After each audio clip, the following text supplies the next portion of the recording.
Maria stood by the frosted window of her Brooklyn brownstone, watching snowflakes drift past the streetlights like forgotten memories.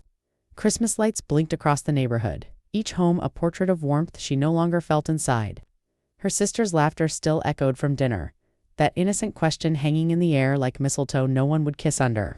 The truth sat heavy in her chest, a weight she'd carried alone for 3 months since David left. She pressed her palm against the cold glass, her breath fogging the view of the street below. That's when she saw him, a figure in a long coat standing beneath the oak tree, unmoving, watching her building. Her heart hammered against her ribs as recognition flooded through her veins like ice water. It couldn't be him, not tonight, not after everything that happened in September when he disappeared without explanation. Maria stepped back from the window, her hands trembling as she gripped the curtain. The figure remained still, snowflakes gathering on his shoulders, his face obscured by shadow and distance. She knew that posture, the way he held his weight slightly to the left from an old basketball injury, and even from 3 stories up, through the falling snow. She could swear she caught that distinct scent of sandalwood and bergamot that used to cling to her pillows. The intercom buzzed, slicing through the silence of her apartment like a knife through wrapping paper. Maria froze, her eyes darting between the window and the device on the wall. It buzzed again, longer this time, insistent and demanding in a way that made her stomach clench. She moved slowly across the hardwood floor, each step deliberate, buying time to steady her breathing. Her finger hovered over the answer button as the 3rd buzz came. "Who is it?" Her voice came out stronger than she felt, sharp and guarded. Static crackled, then a voice she'd tried to forget. "Maria, it's me. I know it's late, but I need to talk to you. Please." She leaned her forehead against the wall, closing her eyes as David's voice wrapped around her like a ghost. 3 months of silence, 3 months of unanswered calls and deleted messages, and now he stood at her door on Christmas night. "You don't get to do this," she said into the intercom, her voice cracking despite her resolve. More static, then his voice again, quieter, desperate. I know I don't deserve 5 minutes of your time, but there's something you need to know. Something. I should have told you before I left." Maria's finger trembled on the button as curiosity warred with self-preservation. Against every instinct screaming at her to walk away, she pressed the buzzer and heard the downstairs door unlock with a mechanical click. The 60 seconds it took for David to climb 3 flights of stairs felt like an eternity compressed into a heartbeat. Maria unlocked her door but left the chain on, creating a barrier both physical and symbolic between them. She heard his footsteps on the landing, that familiar, uneven gait, before his shadow fell across her doorway. When he appeared in the gap, she barely recognized him, his face gaunt, dark circles carved beneath eyes that once sparkled with easy charm. He'd lost weight, his coat hanging loose on a frame that used to fill doorways with confidence. "Hi," he whispered, and something in that single syllable carried the weight of 1,000 apologies. Maria gripped the door, her knuckles white, and said nothing. David reached into his coat pocket, moving slowly as if approaching a frightened animal, and pulled out a worn envelope. "Before you slam this door in my face, you should need you to have this. I'm not asking you to forgive me or even understand. I'm just asking you to read it when you're ready." He slid the envelope through the gap, and it fell to the floor between them, like a grenade with an unknown timer. Maria stared at it, her name written in handwriting that wasn't his elegant feminine, unfamiliar. "Who wrote this?" she asked, her voice barely above a whisper. David's eyes filled with something she couldn't name, grief, fear, maybe both. "My wife," he said, and the world tilted beneath Maria's feet as those 2 words rewrote everything she thought she knew. The envelope lay on Maria's kitchen table like a living thing, demanding attention she wasn't ready to give. David had left after dropping that bomb, disappearing back into the snowy night before she could form words around her shock. Her apartment felt different now, contaminated by revelation. Every surface holding memories that suddenly wore different faces. She'd poured herself a glass of wine with shaking hands, then poured it down the sink, needing clarity more than comfort. The clock above the stove ticked past midnight. Christmas was over, but this nightmare was just beginning. Maria circled the table 3 times before finally sitting down, pulling the envelope toward her with one finger. Inside, she found 6 pages of careful cursive and a photograph of a woman she'd never seen. Standing beside David with a smile that looked like home. "Dear Maria," the letter began, and something about seeing her name in a stranger's handwriting made this real in a way. David's confession hadn't. "My name is Catherine Wells, and I'm writing this because I'm running out of time. The doctors say I have maybe 6 months, though between you and me, I think they're being generous. I have stage 4 pancreatic cancer, and there are some things I need you to know before I go." Maria's hand flew to her mouth, her eyes racing ahead through words that painted an impossible picture. Catherine wrote with the steady hand of someone who'd made peace with death, explaining how she'd known about Maria for 2 months. She'd hired a private investigator after finding unexplained charges on David's credit card. Not out of jealousy, but necessity. She needed to know who would be there for him after she was gone. I know what you must think of my husband right now, Catherine's letter continued, but I need you to understand something. David didn't cheat on me in the way you're imagining.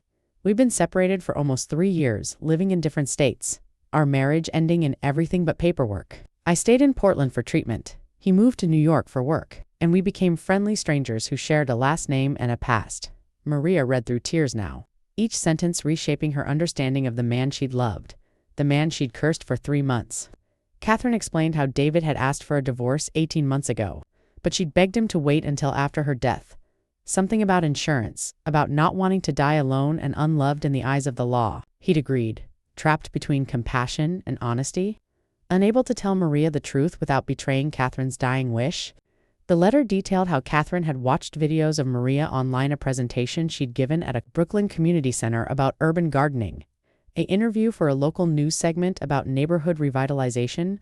You have kind eyes, Catherine wrote, the kind that see people, really see them. I watched how you talked about bringing communities together, about creating beauty in forgotten spaces, and I thought she would understand. I thought maybe you'd be the person who could forgive David for this impossible situation, who could see past the lie to the love that made him tell it. Maria set down the pages. Her vision blurred, her chest tight with a grief that wasn't hers but somehow was. She looked at the photograph against Catherine in a yellow sundress, her smile brave despite the illness already stealing her light. David beside her with an expression that spoke of duty and sadness and the complex love between 2 people who'd outgrown their story. The final pages of Catherine's letter shifted from explanation to request, and Maria felt the weight of a dying woman's hope settle on her shoulders. I know I have no right to ask you anything, but I'm going to anyway because I'm dying and the dying get to be selfish. David is a good man caught in an impossible situation of his own making. He said yes when he should have said no.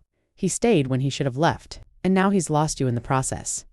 Catherine's handwriting grew shakier here, as if fatigue had caught up with her resolve. I'm not asking you to take him back. I'm not even asking you to forgive him immediately. I'm just asking that when you see him, when he finally finds the courage to stand in front of you again, you remember that love sometimes looks like sacrifice, and sometimes good people make terrible choices for beautiful reasons.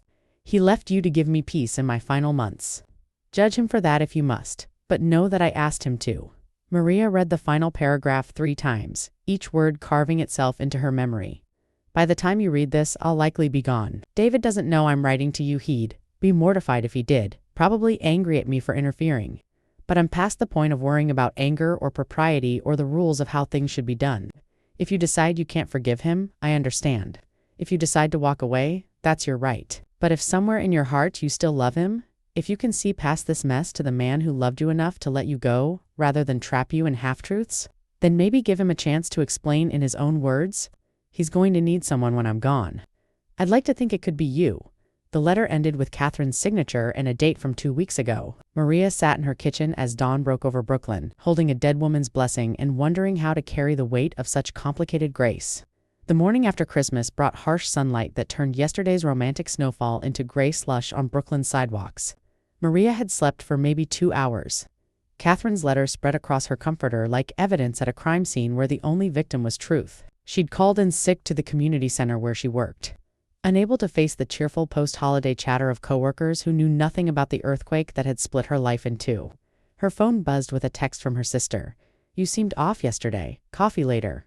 Maria stared at the message, wondering how to explain that everything she'd complained about for 3 months, David's abandonment, his silence, his cowardice, had been rewritten overnight. She typed and deleted for responses before settling on rain check. Long night. The lie felt necessary. A small kindness in a situation that had none to spare. She found herself at her bedroom window again, looking down at the spot where David had stood in the snow.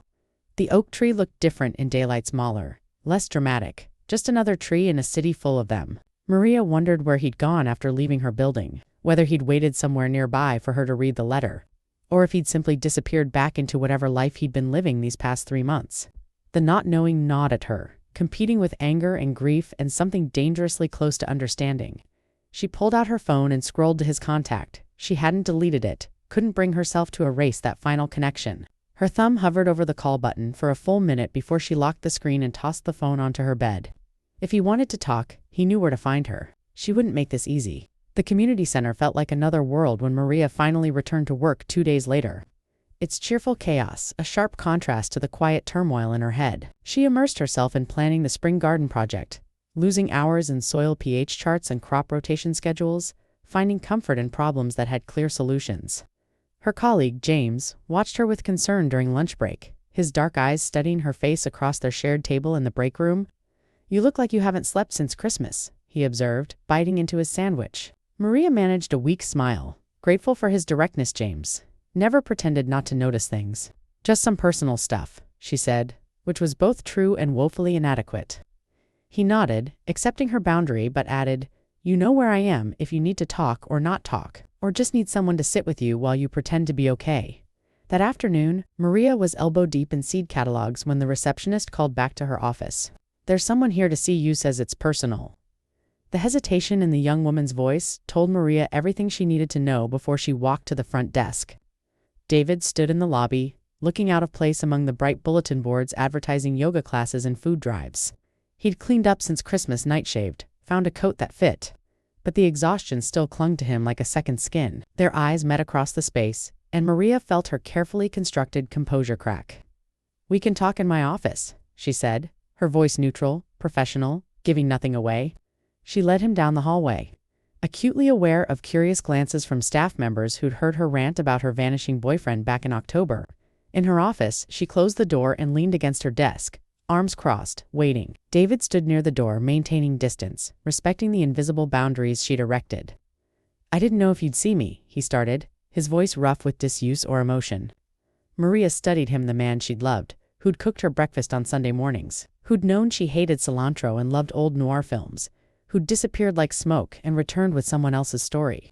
"Catherine's letter was persuasive," she said, keeping her tone even. He flinched at his wife's name, a micro-expression of pain that told her how fresh his grief still was.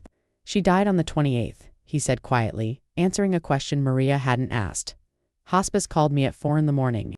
She was alone at the end because of COVID restrictions, but she'd recorded a video message. She told me she'd written to you.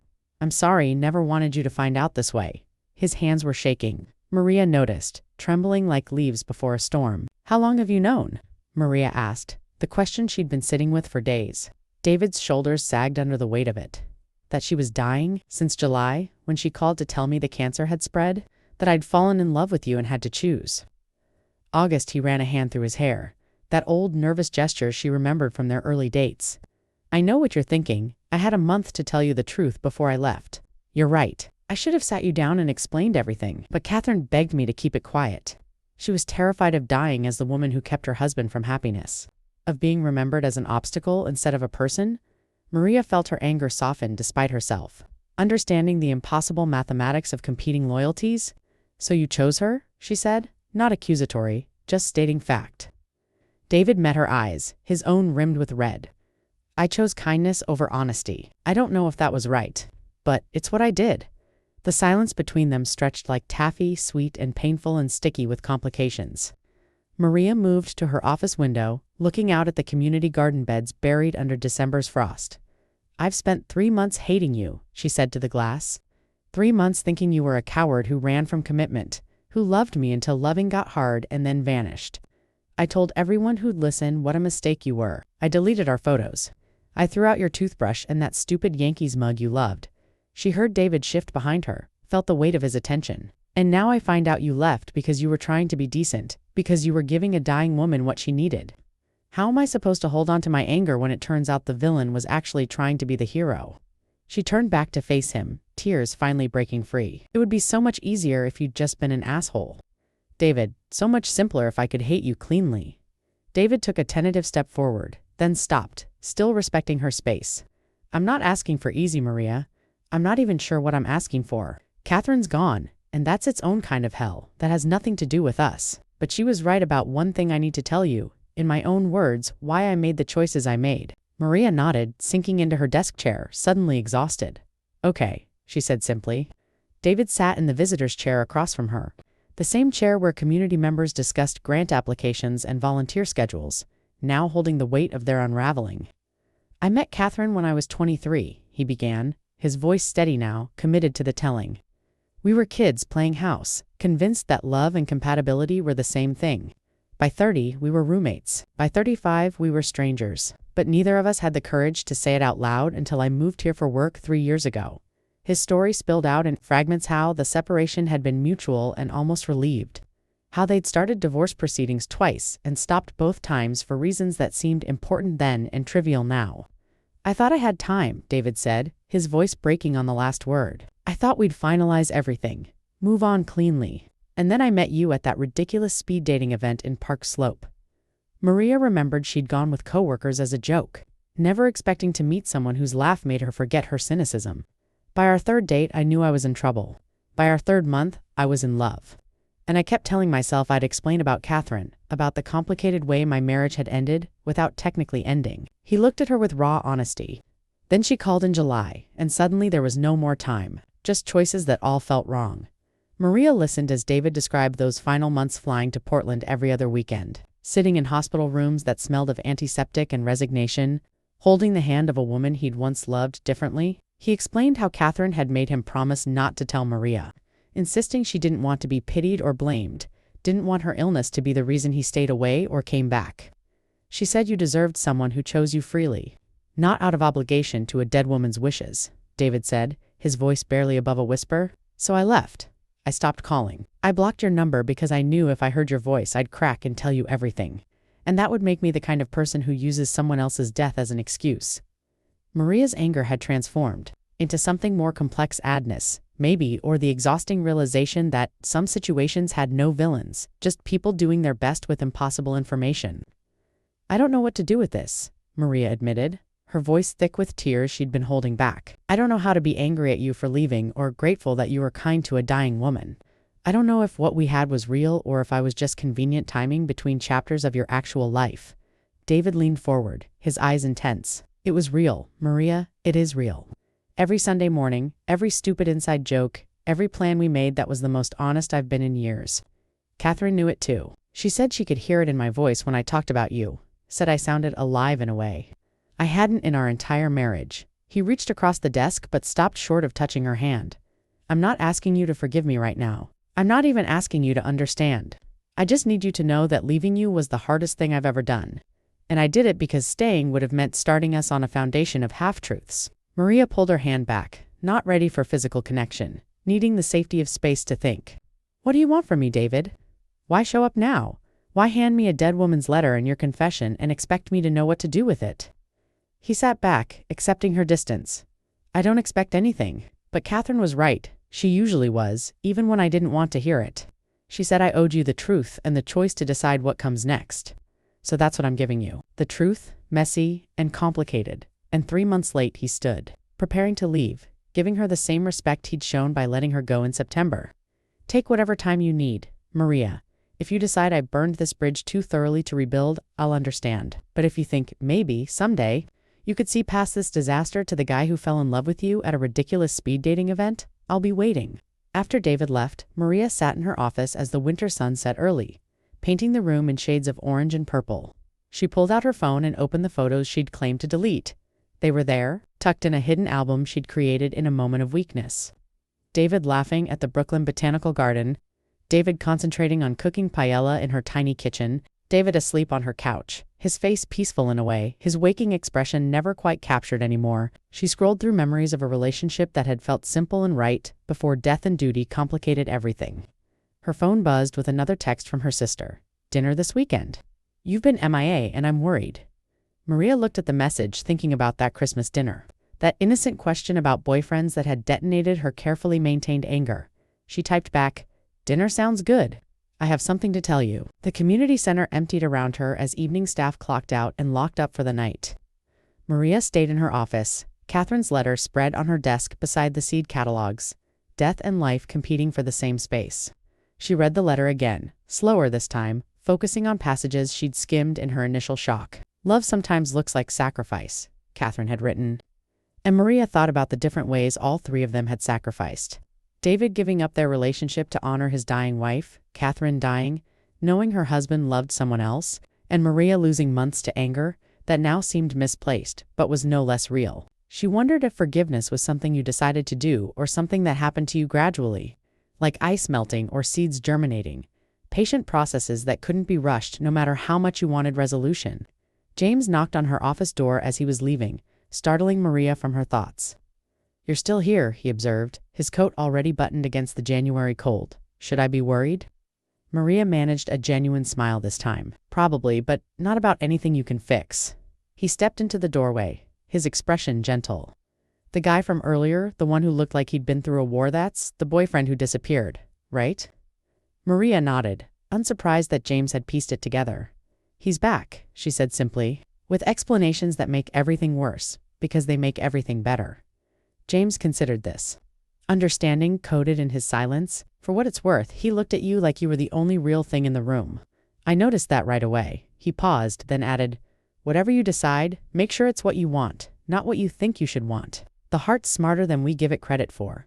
That night, Maria walked home through Brooklyn's winter streets, past brownstones decorated with fading Christmas lights and windows glowing with ordinary domestic scenes. She thought about Catherine writing that letter from a hospice bed, using her final energy to advocate for a woman she'd never met and the husband she was leaving behind. There was a generosity in that act that humbled Maria, a dying woman's gift wrapped in truth and mailed across the distance between lives. She thought about David standing in the snow on Christmas night, carrying the weight of grief and guilt, choosing to honor Catherine's wish even after death released him from technical obligation. And she thought about herself, about the 3 months she'd spent building walls to protect a heart that turned out to have been treasured even in its breaking. Nothing about this situation was fair or easy or followed the rules of how love stories were supposed to unfold. Maria stopped outside her building, looking up at her third-floor window where this had all started 5 nights ago. She pulled out her phone and opened a new message to David. Her fingers hovered over the keyboard as she searched for words adequate to the moment. "What do you say to someone who broke your heart for kind reasons? How do you bridge the gap between justified anger and unearned grace?" She typed and deleted 7 drafts before settling on something simple. "Thank you for telling me the truth. I need time, but I wanted you to know I read Catherine's letter 3 times. She was right about you. Take care of yourself while I figure out what comes next." She hit send before she could second-guess herself. Watching the message status change from delivered to read within seconds, 3 dots appeared, disappeared, appeared again, then stopped. No response came. And somehow that restraint told her more than words could have. David was respecting her boundaries, giving her the space she'd claimed to need. Inside her apartment, Maria made tea and sat at her kitchen table. Catherine's letter still in her purse where she'd carried it like a talisman for 5 days. She thought about the spring garden project, about how you prepare soil in winter for plants that won't bloom until months later. You add compost and nutrients. You plan where sun will fall and how water will drain. You do the invisible work that makes visible beauty possible. Maybe forgiveness was like that, something you prepared for before you were ready to grow it, something that needed tending in darkness before it could flourish in light. She didn't know yet if she could take David back, didn't know if their relationship could be resurrected after everything that had killed it. But for the first time since Christmas night, she knew she wanted to try. Not because Catherine had asked her to, not because David's suffering had earned it, but because love, real, complicated, resilient, love deserved the chance to bloom again if it could. Maria's sister Rachel arrived at the Thai restaurant in Park Slope 15 minutes late, breathless and apologetic, her red coat dusted with fresh snow. "The Q train was a nightmare," she said, sliding into the booth across from Maria, her energy filling the space like it always did, big and warm and impossible to ignore. Maria had chosen this restaurant deliberately, a neutral space where serious conversations could happen over pad thai and curry, where the ambient noise of other diners provided cover for difficult truths. Rachel ordered her usual drunken noodles, extra spicy, before really looking at her older sister. "Okay, you have that face," she said, her eyes narrowing in concern. "The face you had when Mom got sick when you lost your job in 2019, when she stopped herself. Just tell me, Maria, what's wrong?" Maria took a breath, buying time with a sip of water that tasted like nothing and everything. "Remember on Christmas when you asked about David and I made that joke about him being past tense?" Rachel nodded slowly, memory clicking into place. "He showed up that night," Maria continued, watching her sister's expression shift from confusion to shock. "He was standing outside my building in the snow, and he told me something I didn't know, something that changes everything I thought about why he left." Rachel leaned forward, her lunch forgotten as the story spilled out. Catherine, the cancer, the separation that never became divorce. the impossible choice David had faced. Maria watched her sister's face cycle through emotions, landing somewhere between sympathy and fury. "So he had a wife," Rachel said carefully, testing the words. "A dying wife he didn't tell you about for an entire year." Maria heard the protective anger in her sister's voice, the lioness instinct that had defended her since they were kids. "It's more complicated than that," Maria said, though even she wasn't sure if she was explaining or defending. She told Rachel about Catherine's letter, about the separation that predated their relationship, about the insurance and dignity and the dozens of small reasons that had trapped David between truth and kindness. Rachel listened with the stillness that meant she was really processing, not just waiting to respond. When Maria finished, Rachel sat back in the booth, her noodles arrived and cooling between them. "I don't know whether to hug you or grab you by the shoulders and shake you," she admitted. "Part of me respects the hell out of him for taking care of his dying wife. Part of me wants to punch him for putting you through 3 months of hell because he couldn't figure out how to be honest." She picked up her chopsticks, then put them down again. "What do you want to do, Maria? Not what Catherine wanted, not what David needs. What do you want?" That question lodged itself in Maria's chest, like something alive, demanding an answer she wasn't sure she had. "I want to go back to October and know the truth then, so I could have decided what to do with complete information," she said slowly. "But that's not an option. So I'm left with a man who left me for reasons that seem honorable but still hurt, like abandonment." She pushed rice around her plate, the familiar motion giving her hands something to do. "I want to believe people can make terrible choices for good reasons and still deserve second chances. I want to believe I'm capable of the kind of grace Catherine showed in writing that letter." She met Rachel's eyes. "But I'm also scared that if I take him back, I'm teaching him that hurting me is forgivable as long as the excuse is good enough." Where's the line, Rachel? When does understanding become letting yourself be treated badly? Rachel reached across the table and took Maria's hand, her grip warm and firm. "I think the line is wherever you draw it, and it's allowed to be different for different situations. You're not a doormat for considering forgiveness, Maria. You're a person trying to navigate something messy with no clear right answer." She squeezed once before letting go. "But I'll tell you what, I see you've been different since Christmas. Not happy exactly, but less angry. Like something that was knotted up inside you loosened a little." She picked up her chopsticks for real this time, taking a bite before continuing. "That has to mean something, right? That knowing the truth, even when it's complicated, feels better than not knowing." Maria considered this, recognizing the accuracy. The anger that had sustained her through fall had transformed into something more complex but less corrosive. A grief she could carry without it burning through her from the inside out. They ate in comfortable silence for a few minutes, the restaurant humming with Friday night energy around them. "Have you talked to him since?" Rachel asked, sopping up curry with rice. Maria nodded. "He texted me yesterday, asked if I'd be willing to meet for coffee sometime when I'm ready. No pressure, no timeline, just an open offer." She'd read that text a dozen times, analyzing word choice and punctuation like a detective searching for hidden meaning. "I think I want to," she admitted, the words feeling like confession. "I think I want to hear the whole story from him, not just Catherine's letter or the 5 minutes in my office. I want to understand how someone who loved me could think leaving without explanation was the kind thing to do." Rachel studied her sister's face, reading the resolution forming there. "Then meet him," she said simply. "Have the coffee, ask the questions, and see if his answers feel true. You don't have to decide everything at once, Maria. You're allowed to take this one conversation at a time," as they finished dinner and split the check. Rachel brought up something Maria had been trying not to think about. "What about his grief, though? Catherine just died like 2 weeks ago. Even if you wanted to jump back into the relationship tomorrow, is he in any place to do that?" The question landed with uncomfortable accuracy.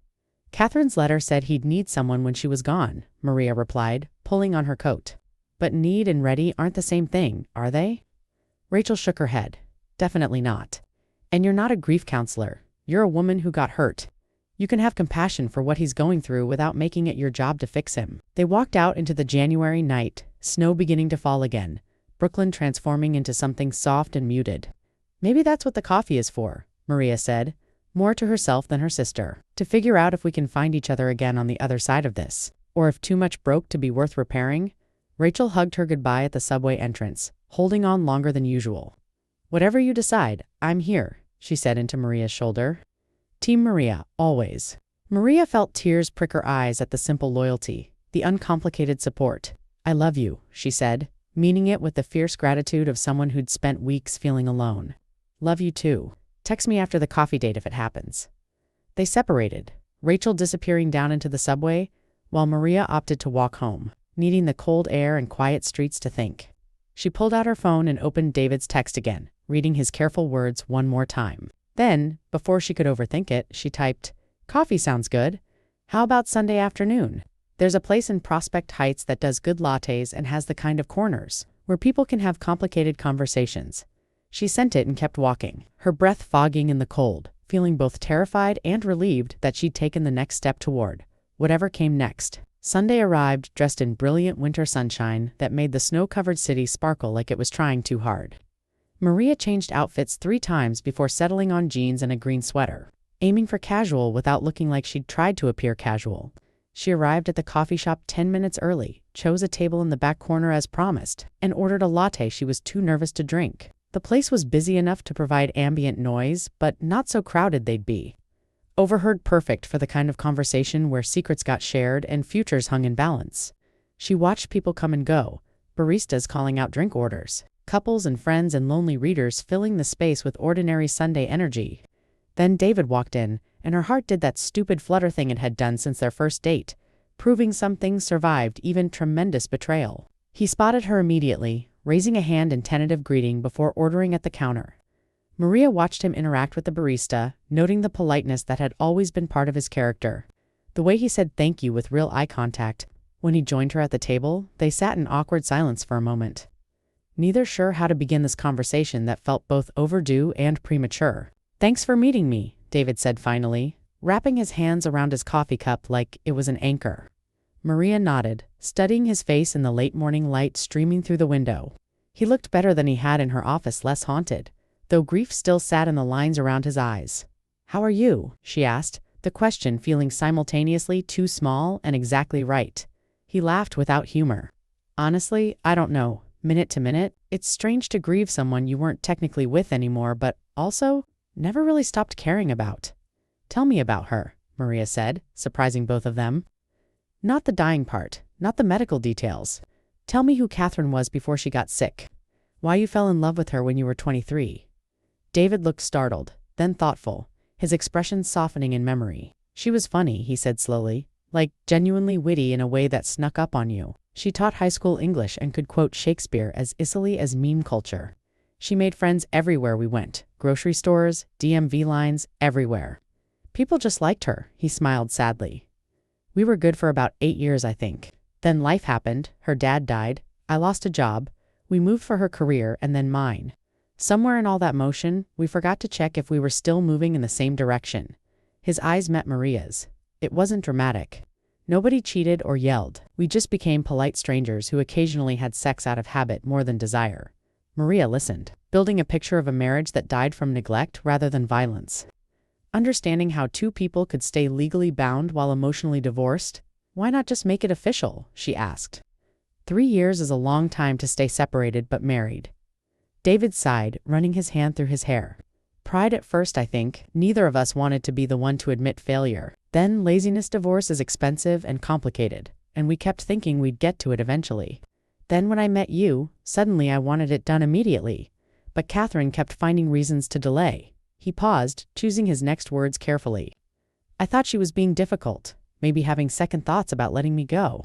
Then she called in July and said she'd been diagnosed 6 months earlier, that she'd been delaying the divorce because she was scared of dying alone and uninsured."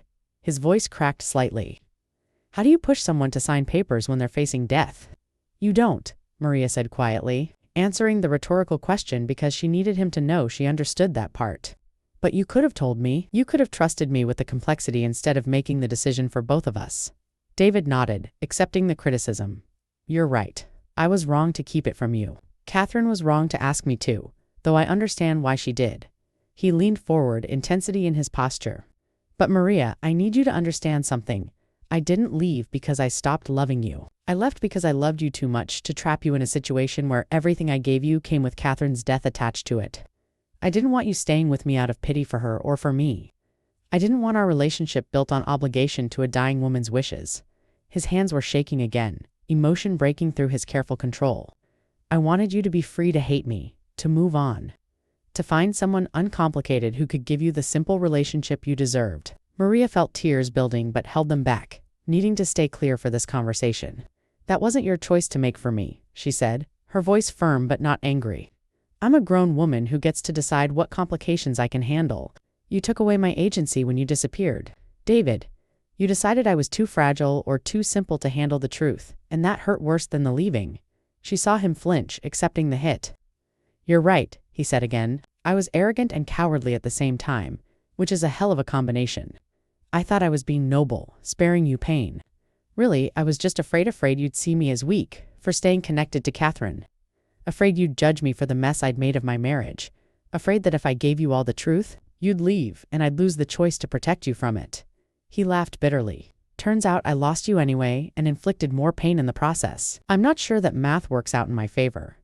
They sat with that honesty for a moment, the coffee shop's noise washing over them like white noise, giving them privacy in public. "Why now?" Maria asked. "Why come back 2 weeks after Catherine died instead of waiting longer, giving yourself time to grieve?" David considered the question, sipping his coffee before answering. "Because Catherine's letter had a second page that was addressed to me. She gave it to her hospice nurse with instructions to mail it after she died." He pulled out his phone and showed Maria a photograph of handwriting shakier than the letter Maria had received.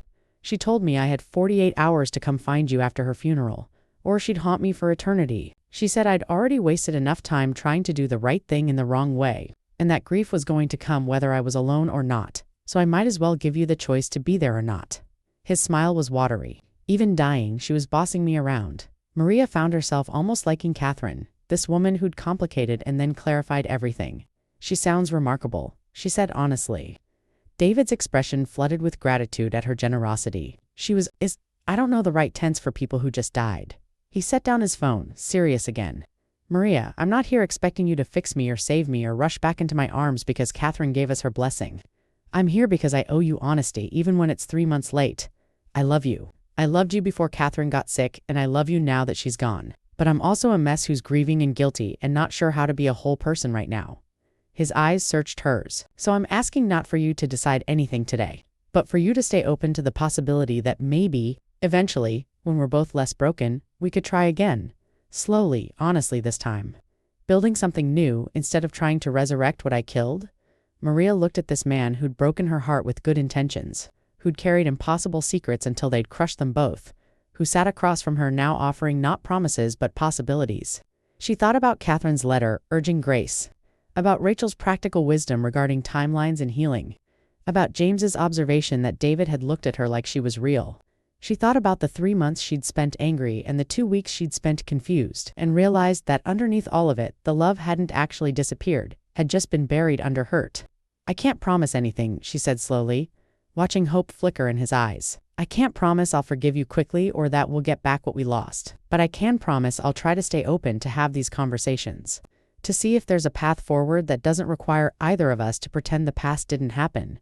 She reached across the table, and this time, when he met her hand halfway, she didn't pull back. "Slow and honest sounds like a good place to start." They stayed in that coffee shop for 3 hours, talking through timelines and emotions, filling in the blanks of the past year with the truth that should have been shared all along.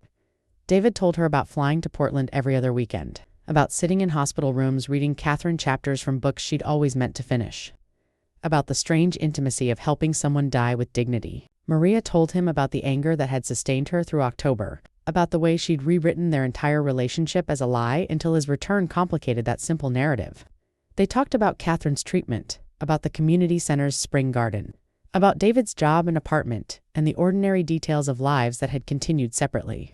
As afternoon light slanted through the windows, Maria felt something shift, not forgiveness exactly, but the possibility of it.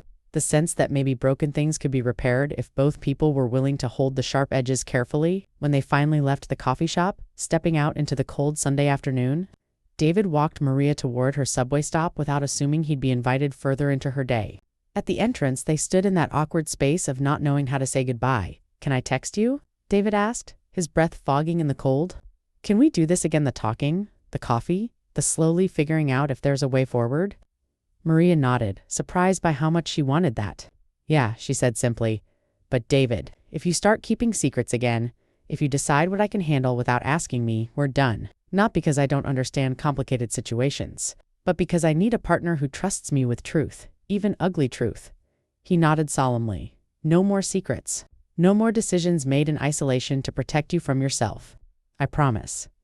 They hugged briefly, carefully, the contact both familiar and strange. Then Maria descended into the subway, leaving him standing in the winter sunlight. On the train home, Maria pulled out her phone and texted Rachel, "Had the coffee. Still processing, but I think maybe there's a path forward. We'll call you tonight with details." 3 dots appeared immediately, followed by, "Proud of you for giving him a chance. Also proud of you for setting boundaries. You're handling this with more grace than I would. Pizza and wine at my place Tuesday." Maria smiled at her phone, grateful for a sister who could hold both support and skepticism in the same breath. She responded with a thumbs-up emoji and settled back into her seat, watching Brooklyn flash by outside the windows. The spring garden project would start in 6 weeks. Beds to prepare, seeds to order, volunteers to organize. There was something metaphorical there. She thought about planting things in winter so they could bloom later. About faith in future growth even when the present looked barren. Maybe that's what she and David were doing, planting seeds in frozen ground and hoping spring would prove them wise. That night, Maria pulled out her laptop and drafted an email she'd been avoiding. "Dear Catherine," she wrote, then stopped. The absurdity of addressing a dead woman hitting her fully, but she continued anyway, needing to say things that had no other recipient. "I never got to meet you, but your letter reached me when I needed it most. Thank you for your honesty, for your blessing, for seeing me as more than an obstacle or a replacement. I can't promise I'll be able to give David what he needs right now. I'm still figuring out what I need myself. But I want you to know that your words mattered, that your generosity in the face of death taught me something about grace. I'm still learning to practice." She saved the email in her drafts folder, unsent and unsendable. A message in a bottle thrown toward a shore that didn't exist. It felt right anyway, bearing witness to Catherine's impact, acknowledging the strange triangle of their connection.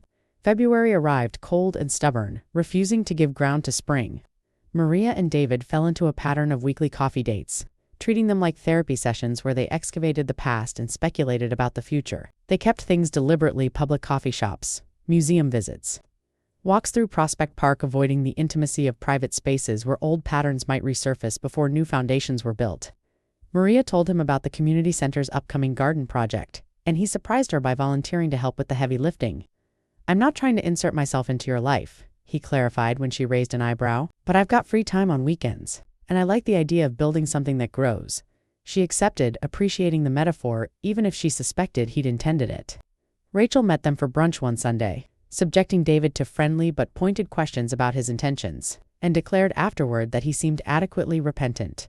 The garden project became their common ground, a shared focus that let them rebuild trust through action rather than just words. David showed up every Saturday to help break frozen soil, construct raised beds, and mix compost into earth that would soon hold tomatoes and peppers and herbs. Maria watched him work alongside other volunteers, James from the center, neighborhood residents, teenagers, doing community service hours, and saw him integrate into the ecosystem of her life without demanding center stage. They developed an easy partnership, handing each other tools without asking, finishing each other's sentences when explaining planting schedules to new volunteers. It felt both familiar and different, like a song she knew played in a new key. One afternoon, covered in dirt and exhausted, James pulled Maria aside. "He's good with people," he observed, nodding toward David, who was patiently teaching an 8-year-old the difference between perennials and annuals. "Seems genuine. You thinking about making this official again?" Maria shrugged, non-committal, still figuring it out. March brought the first hints of thaw, the kind of days where winter loosened its grip for a few hours before reasserting dominance. Maria found herself thinking less about what David had done wrong and more about what they might build right. She noticed small things, how he always asked about her day before sharing his own, how he remembered her standing Thursday meeting with her boss and texted, "Good luck every week," how he never pressured her for physical intimacy beyond brief hugs goodbye. He was courting her, she realized, treating their relationship like something new and precious that required careful tending. One evening, walking home from the center after a particularly productive workday, he said, "I've been seeing a therapist, processing grief, learning about communication, trying to figure out how not to make the same mistakes." Maria felt something warm bloom in her chest at his willingness to do the internal work. "How's that going?" she asked. "Hard," he admitted, "but good, necessary. I'm learning I have a hero. Complex thinking I need to protect everyone from difficult realities. Turns out that's just arrogance dressed up as care." That conversation lingered with Maria for days. the self-awareness he'd demonstrated speaking to growth that couldn't be faked. She found herself calling him midweek, something she hadn't done since their reconciliation began. "Hey," she said when he answered, his surprise evident in his voice. "Hey, yourself? Everything okay?" She paced her apartment, nervous in a way that felt adolescent and thrilling. "I was thinking maybe instead of coffee this weekend you could come over. I'll cook dinner. Nothing fancy, just private, a chance to talk without an audience." The silence on the other end stretched. For 3 seconds before he responded, his voice careful. "Are you sure? I don't want to rush you." She smiled at his caution, appreciating the restraint. "I'm sure. I think it's time we figured out if we can be alone together without the safety net of public spaces." They set a time Saturday at 7 a.m. When Maria hung up, her apartment felt charged with possibility. Saturday evening, Maria cleaned her apartment with the kind of attention she usually reserved for her mother's visits, arranging and rearranging throw pillows until Rachel called to talk her down. "He's seen your place, Messy," her sister reminded her through the phone. "You lived together for 3 months before he left, remember? He knows you're human." Maria laughed at herself, grateful for the reality check. I know. I just want this to go well." She settled on making lasagna, something that required attention but wasn't so complicated she'd stress about perfection. When David arrived exactly at 7, carrying flowers and a bottle of wine, they stood in her doorway for a moment that felt loaded with significance. "Hi," he said, offering the flowers, daisies her favorites, which he'd remembered. "Hi," she echoed, stepping aside to let him in. The door closed behind them, and suddenly they were truly alone together for the first time since he'd vanished in September. No barista to interrupt. No park visitors to provide distraction. Just 2 people trying to find each other again. Dinner was easier than Maria had anticipated, conversation flowing naturally as they fell back into the rhythm they'd had before everything imploded. David told a funny story about a disastrous work presentation, and Maria shared her frustration with the center's grant application process. They talked about the garden's progress, about the upcoming spring planting, about David's therapy revelations, and Maria's own processing with the counselor she'd started seeing in December. As Maria cleared plates, David said, "I've been thinking about something Catherine wrote in her letter to me." Maria paused, dishes in hand, waiting. She said that second chances are really just first chances to do things right. That the past doesn't get erased, but it also doesn't have to determine everything that comes after. He met Maria's eyes. "I want a first chance to love you properly, Maria. Not a return to what we had, but a new start with all the truth on the table." Maria set down the dishes and returned to her seat, heart hammering. "I want that too," she said quietly. "I think I've wanted it for weeks but was too scared to admit it." They moved to the couch. That familiar space where they'd spent countless evenings watching movies and talking about nothing and everything. This time, though, everything felt different, weighted with intention, with the awareness of how easily things could break and how much effort rebuilding required. "I need to know something," Maria said, curling her legs under her. "If we do this, if we really try again, what happens the next time life gets complicated? How do I trust you won't default to protecting me by disappearing?" David turned to face her fully, his expression serious. "I can't promise I won't make mistakes, because I will, everyone does. But I can promise I'll talk to you before making big decisions that affect us both. I can promise that when things get hard, I'll stay and fight through it instead of running. I can promise therapy and communication and showing up even when it's uncomfortable." He reached for her hand, and she let him take it. "Does that feel like enough to build on?" Maria considered his words, testing them against her fears and hopes. "I think so," she said finally. "I think if we're both committed to showing up honestly, even when it's messy, we have a chance." She squeezed his hand, feeling the calluses from weeks of garden work. "But I need you to know I'm different now than I was in September. The hurt changed me, made me more cautious maybe, less willing to overlook small things that might become big problems." David nodded, understanding. "I'm different too. Grief does that, forces you to examine what matters.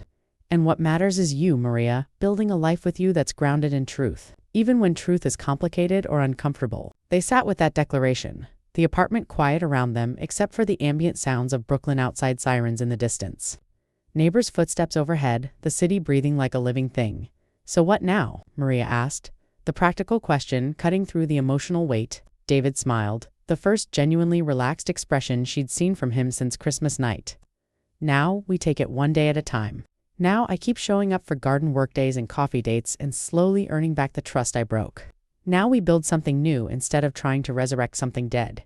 He paused, then added with characteristic honesty, "And now I really want to kiss you. But I won't unless you want that too, Because consent matters. Even in reconciliation, Maria felt laughter bubble up, surprised and delighted by his directness. I want that too, she admitted. And when they leaned together, the kiss felt like both homecoming and new beginning, familiar and strange all at once. When they pulled apart, Maria rested her forehead against his. Slow, she reminded him, and he nodded. Slow, he agreed. We've got time now. David left around midnight, both of them acknowledging without saying that staying over would be too much too fast. That rebuilding required pacing. At her door, they kissed again, longer this time, and Maria felt the old chemistry spark against her better judgment. Good night, she said firmly, before she could reconsider boundaries. Good night, he echoed, looking reluctant but respectful. Same time, next week, she smiled. Actually, I was thinking the garden's first planting day is next Saturday. After that, maybe you could come back here and we could make it a regular thing. Dinner, I mean? Working toward normalcy, his face lit up with hope. That hurt to witness. I'd love that. Text me during the week. She promised she would, and watched from her window as he walked to his car, that same spot where she'd first seen him standing in the snow 2 months ago. How much had changed since then, how much ground they'd covered, how much more lay ahead. The week passed in a blur of work and planning. Maria threw herself into final preparations for the garden's opening day, coordinating volunteers and delivery schedules, trying not to obsess over the dinner she'd invited David to afterward. Rachel called Wednesday night for an update. So you're back together, she asked, characteristically direct. Not officially, Maria hedged. We're trying, building toward something. It's complicated. Rachel made a skeptical noise. Everything with you two is complicated. But you sound happy, or at least less miserable than you did at Christmas. That counts for something. Maria couldn't argue with that assessment. She did feel different, lighter maybe, or at least less angry. The grief of their separation had transformed into something manageable, a scar instead of an open wound. I think we might actually make it, she admitted. Not back to what we were, but forward to something better. Rachel's response was warm. I hope so, Maria. You deserve something better. Just don't lose yourself trying to make him feel less guilty, okay? His healing isn't your responsibility. Saturday's garden opening was everything Maria had hoped: bright sunshine, enthusiastic volunteers, beds filled with seedlings that would grow into summer abundance. David worked alongside James, and Maria caught herself watching them interact, noting how David fit into this corner of her life without dominating it. As they packed up tools in the late afternoon, David appeared at her elbow. Still on for tonight? He asked, slightly shy, as if their previous dinner had been a dream. Absolutely, she confirmed. Give me an hour to shower off the dirt. They agreed to meet at her place at 7, maintaining the routine they'd established. As volunteers dispersed, James gave Maria a knowing look. You two seem good, he observed. Yeah, she agreed, surprising herself with the certainty in her voice. I think we are. She headed home, tired but content, ready for whatever the evening would bring. That night set the pattern for the weeks that followed: garden work on Saturdays. Dinner at Maria's place afterward, slowly weaving David back into the fabric of her life. They were careful with each other, attentive to boundaries and triggers, learning each other again with the knowledge that nothing could be taken for granted. April arrived with its promise of renewal, the garden beds erupting in green as seeds fulfilled their potential. Maria and David fell into routines that felt both comfortable and intentional: Monday evening phone calls, Wednesday lunch, when their schedules allowed, weekends divided between the garden and quiet evenings at her apartment. They hadn't officially declared themselves a couple again, hadn't changed their relationship status or made public announcements, but everyone who saw them together understood they were rebuilding something real. Rachel approved cautiously, still protective but willing to acknowledge progress. The community center staff treated David as Maria's partner again, including him in group outings and inside jokes. One evening in late April, as they walked home from dinner at a neighborhood restaurant, David said, I think I'm ready to ask you something, but I'm nervous about it. Maria felt her stomach flip, uncertain what he meant. Okay, she said slowly. Ask. He stopped walking, turning to face her under a streetlight. I want to make this official again. Not rushing into living together or making huge commitments, but acknowledging what we both know: that we're together, rebuilding, trying to make this work. He took her hands. So I'm asking, Maria Santos, will you be my girlfriend again? Will you give me the chance to prove I can be the partner you deserve? She felt tears prick her eyes, moved by the formality of his request, the way he honored the significance of what he was asking. Yes, she said simply. I will. They kissed there on the sidewalk, passersby flowing around them like water around stones, And Maria felt something settle in her chest, not the end of questions or concerns, but the beginning of genuine hope. The garden's first harvest came in late May, tomatoes and peppers and herbs picked by volunteers and distributed to community members who needed them most. Maria stood in the center of the growing space, surveying the result of months of work, and felt David's arms slip around her waist. "We built this," he said quietly, meaning more than just the garden. She leaned into him, acknowledging the truth of it.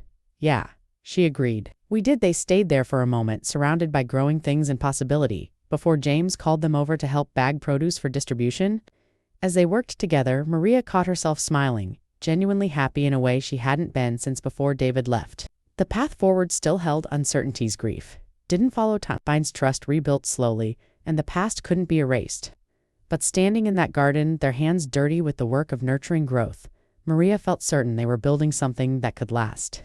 Not because it was easy or perfect, but because they'd both chosen to do the hard work of showing up honestly.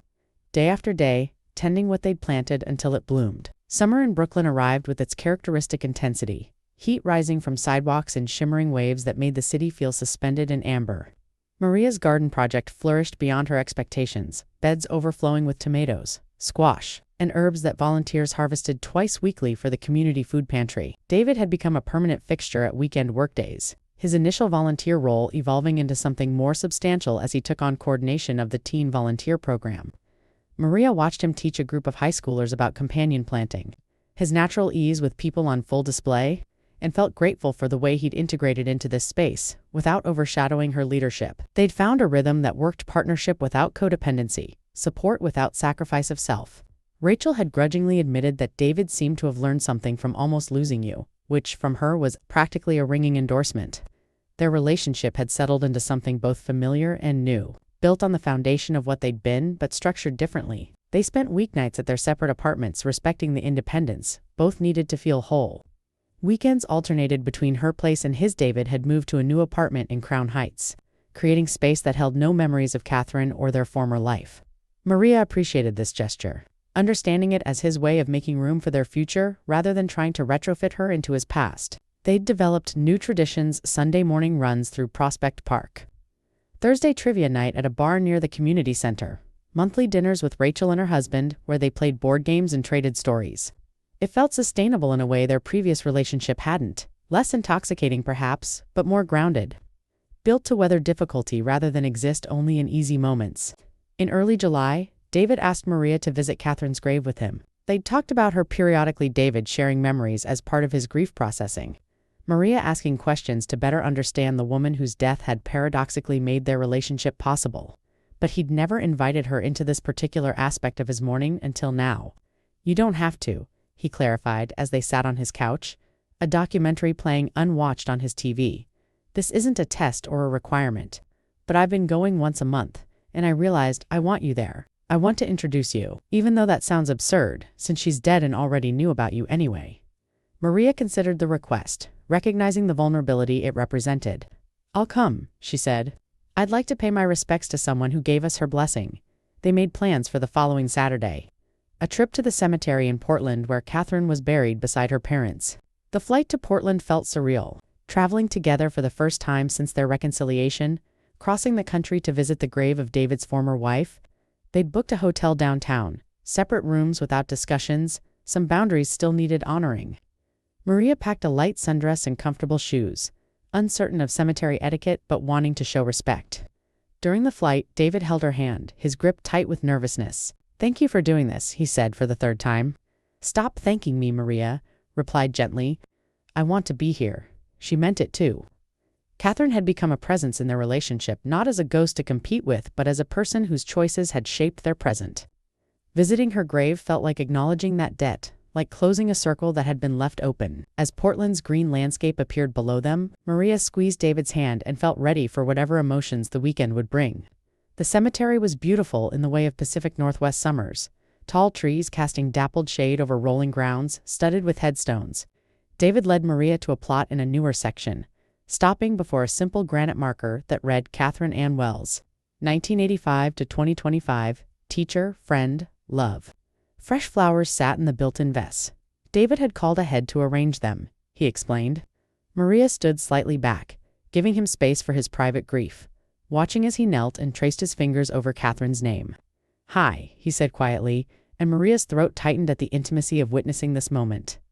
"I brought someone to meet you. I think you'd like Hirsch. She's stubborn like you were, smart like you were, generous in ways I'm still discovering." He glanced back at Maria, inviting her forward with a gesture. She knelt beside him, placing her hand on the sun-warmed granite, feeling the solidity of it. "Hi, Catherine," Maria said, feeling self-conscious but committed. "I never got the chance to thank you in person for your letter, for your honesty, for seeing me as more than a complication in David's life. I don't know if what we're building will last forever, nobody can promise that, but I want you to know I'm trying to honor what you asked of me. I'm trying to give him a real chance to be the person who supports him without fixing him, to build something honest even when honesty is hard." She felt tears coming and didn't fight them. "And I'm trying to remember what you wrote about love sometimes looking like sacrifice, about second chances being first chances to do things right. I'm grateful you loved him enough to let him go, even when you were scared. I hope I can be worthy of that gift." Maria felt David's hand find hers on the gravestone, their fingers intertwining over Catherine's name, connecting 3 lives across the boundary of death in a moment of strange, profound grace.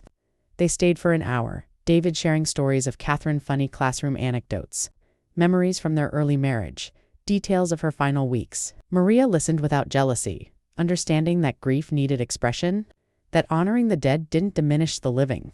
Catherine became more real to her in that cemetery than she'd been through letters and secondhand descriptions. Full person with quirks and flaws and a particular laugh David imitated with affection. As they prepared to leave, David said, "I love you, Catherine. I'm sorry for the ways I failed you and grateful for the ways you saved me. Rest easy." He stood, dusting grass from his jeans, and turned to Maria with red-rimmed eyes. "Thank you," he said again, and this time Maria just hugged him, letting him cry against her shoulder while the Portland sun filtered through the trees and somewhere in the distance a lawnmower hummed its mundane song. That evening they had dinner at a restaurant Catherine had loved, David pointing out items on the menu she'd always ordered, telling Maria about the time they'd celebrated her tenure there in 2018. It could have been maudlin, but instead it felt like integration, the past acknowledged rather than buried, Catherine's memory woven into their present rather than held separate. Over dessert, David said, "I think I'm ready to finalize the estate stuff. Her sister's been patient, but it's time to distribute Catherine's belongings. Settle the last financial details. Close that chapter officially." Maria heard the resolution in his voice. Understanding this trip had been about more than visiting a grave. It had been about permission both from Catherine and himself to move fully forward. "How does that feel?" she asked. He considered setting down his fork. Sad, but necessary. "Like graduating from a place you loved but had outgrown. Catherine will always be part of my story, but she doesn't get to be the whole story anymore. That honor belongs to what comes next." He met Maria's eyes across the table. "To you, if you'll have me." Flying back to New York Sunday evening, Maria felt something had shifted between them, a deepening that came from sharing difficult emotional territory and emerging stronger. David dozed against her shoulder as they crossed back over the country, and Maria thought about the strange journey that had brought them here: betrayal and explanation, anger and understanding, separation and slow reunion.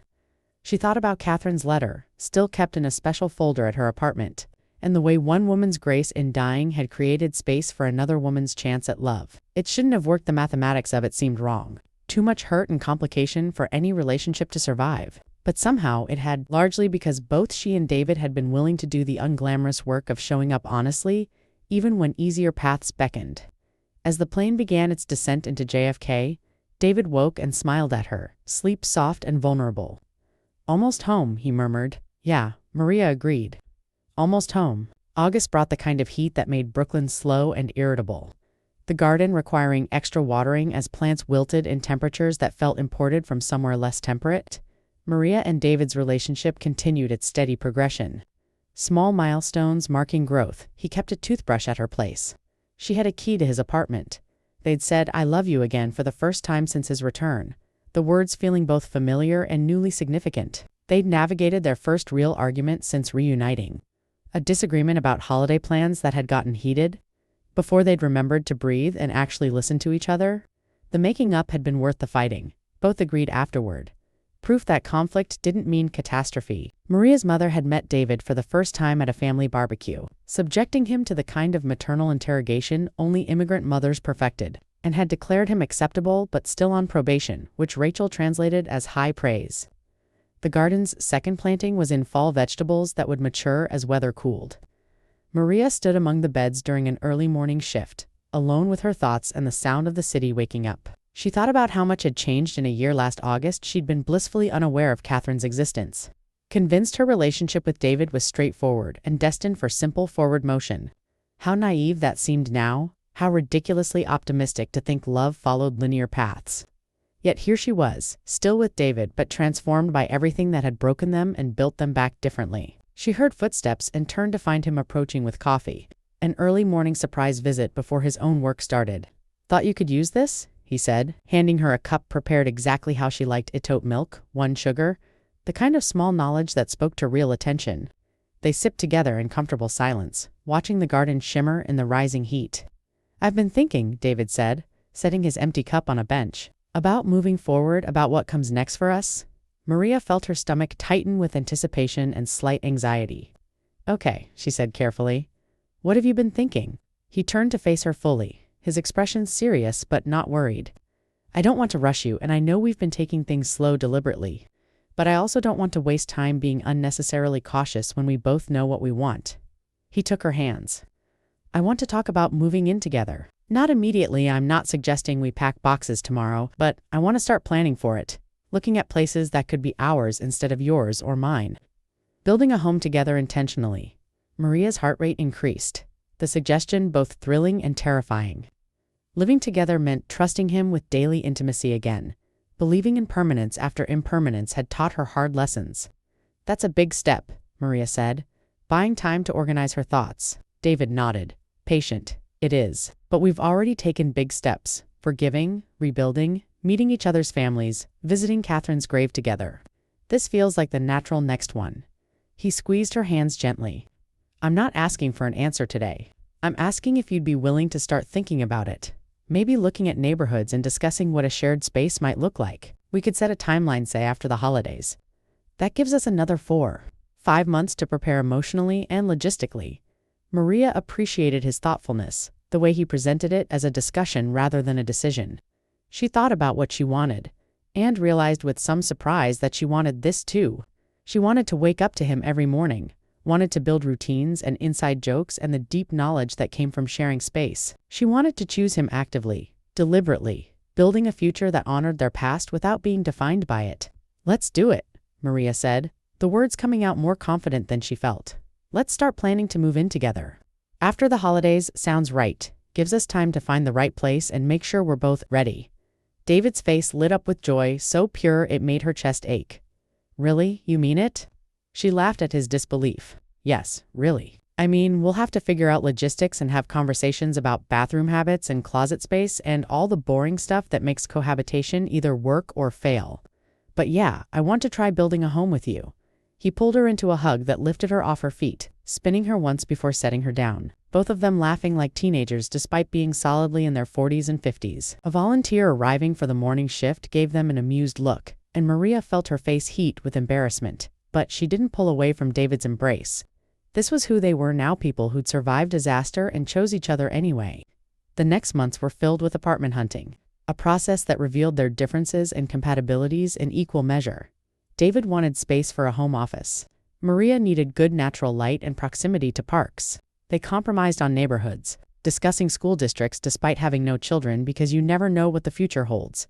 They toured dozens of places, rejecting some immediately, debating others over coffee afterward. Through it all, Maria felt them solidifying as a unit, learning to make decisions together to balance individual needs with collective goals. In October, they found an 802 bedroom in Fort Greene with hardwood floors, a kitchen big enough for 2 cooks, and windows that flooded the space with morning sun. The rent was more than either paid separately but manageable together. They signed the lease with hands that shook slightly, committed now in ways that felt more binding than any previous declaration. Moving day came the week after Thanksgiving, friends and family helping transport furniture and boxes across Brooklyn. Rachel supervised with the authority of someone who'd moved 6 times in 8 years, directing traffic and keeping everyone hydrated. James showed up with his pickup truck, making jokes about being the community center's unofficial moving service.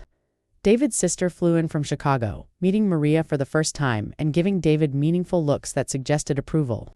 By evening, their new apartment was a chaos of half-unpacked boxes and mismatched furniture, but it was theirs. After everyone left, Maria and David stood in the middle of their living room, surveying the disaster with exhausted satisfaction. "We did it," David said, wrapping his arms around her from behind. "We built a home together." Maria leaned back into him, feeling the truth of it settle into her bones. They'd come so far from that Christmas night when he'd stood in the snow with terrible news and impossible explanations. Against odds that should have destroyed them, they'd built something lasting. Christmas approached again, marking a full year since David's return and revelation. This year felt different, no. Secrets haunting the margins, no dead wives blessing their union from beyond. Just two people who'd chosen each other through difficulty and come out stronger. They hosted dinner at their new apartment, Maria's family, mixing with David's, in the kind of chaotic warmth that characterized holiday gatherings.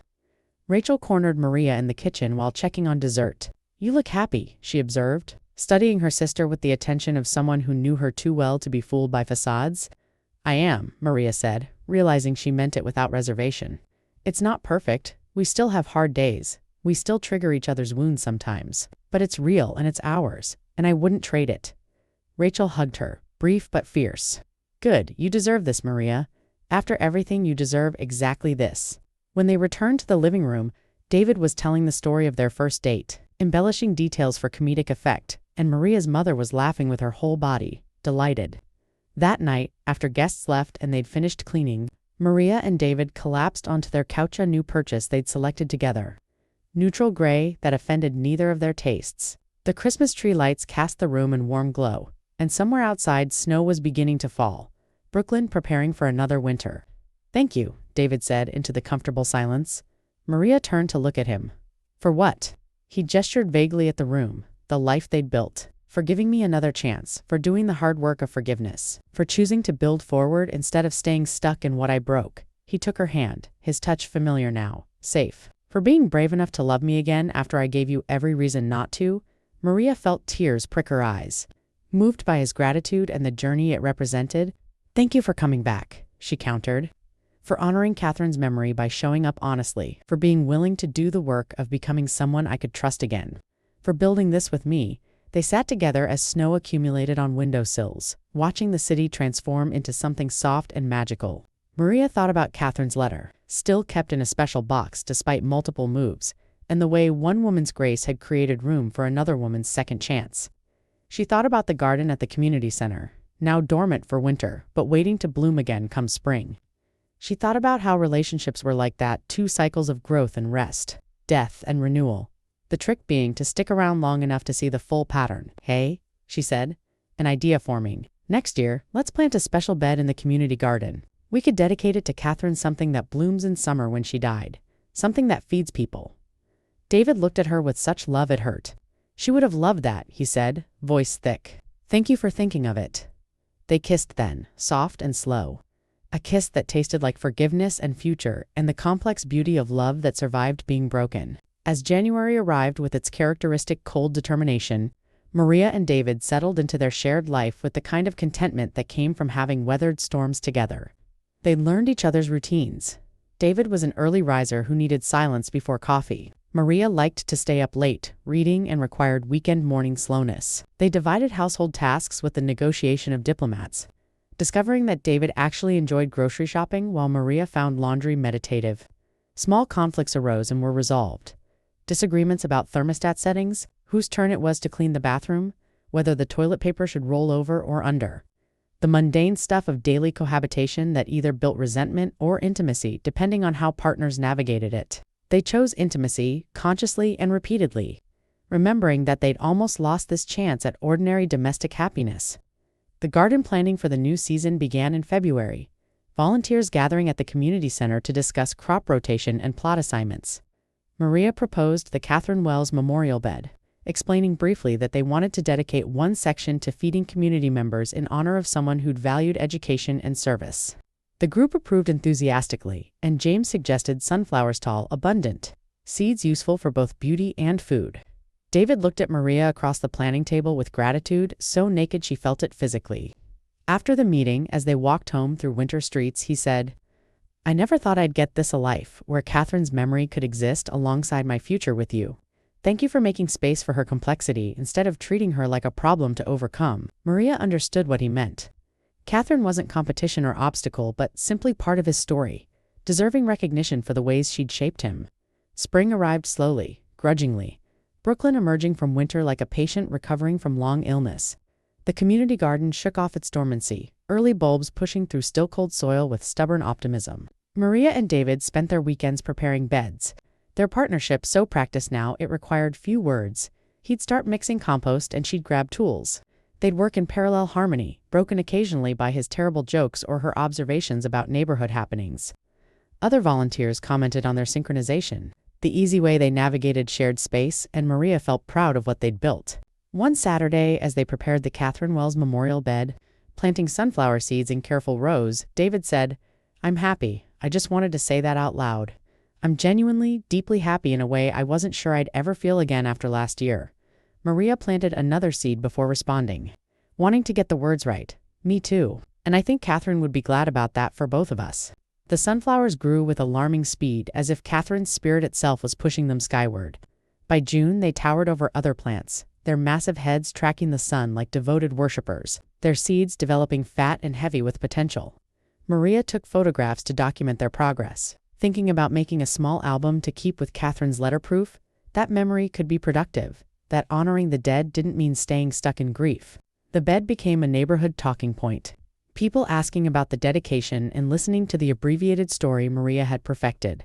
A friend who believed in feeding people, someone who made our life together possible. It was true enough. Capturing essence without overwhelming strangers with complexity.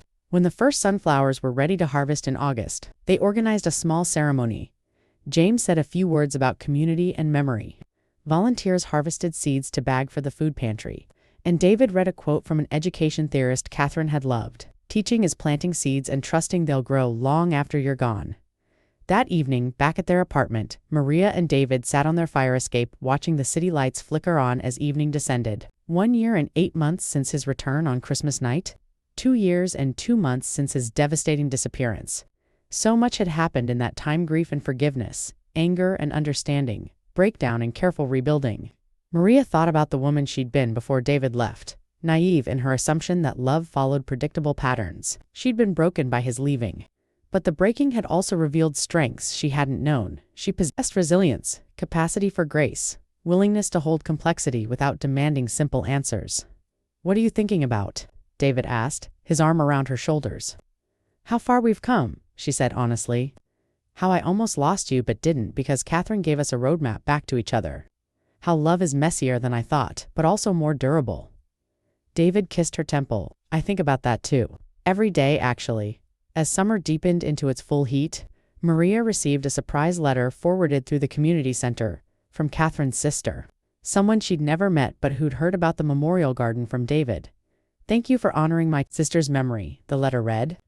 "David told me about the sunflowers, about how you've built a life together that includes Catherine without being overshadowed by her. That takes a special kind of generosity, and I wanted you to know our family appreciates it. Catherine always said she wanted to be remembered as someone who added value to the world, who made things better than she found them. The garden does that. Your relationship does that. I think she'd be proud of what you've both built." Maria showed the letter to David that evening, watching emotions play across his face: grief for his lost wife, gratitude for her sister's blessing, love for Maria who'd made space for all this complexity.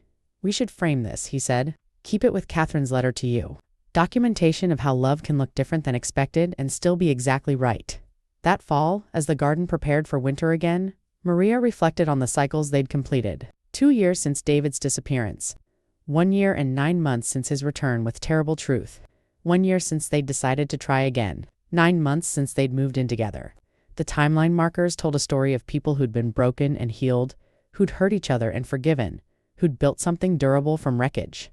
She thought about Catherine often, this woman she'd never met but who'd shaped her life so profoundly. She wondered if Catherine had known, in her final weeks, that her letter would work, that Maria would be capable of the grace she'd hoped for, that David would do the work of becoming worthy of second chances, that two strangers connected by death would find their way to life together.